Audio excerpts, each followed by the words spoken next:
Nakatanggap ng libreng school supplies ang mahigit 75,000 na mga estudyante sa lungsod ng Iloilo mula sa city government Hunyo 8. Personal na naglibot si Mayor Raisa Trañas-Chu. Bangod sa DTX 500, kontrolado na ang blood pressure at sugar ko. Salamat sa DTX 500.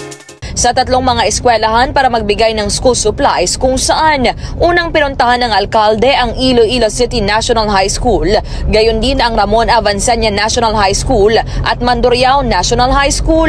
Bahagi ito ng school program ng lungsod na layuning tulungan ang mga magulang sa kanilang gastusin. Ipinasiguro rin ng opisyal na sinusubukan ng city government na makapag-distribute ng bag, sapatos at uniform. Kasama ng alkalde sa pamamahagi ng school supplies ang iba pang mga konsihal. At para sa Network News, ito si K5 Kim Montaño Caluyo para sa Kampiyon na Balita, Serbisyo Publiko at Kasiyahan sa Iloilo, K5 News FM. Bangod sa DTX 500, kontrolado na ang blood pressure at sugar ko. Salamat sa DTX 500.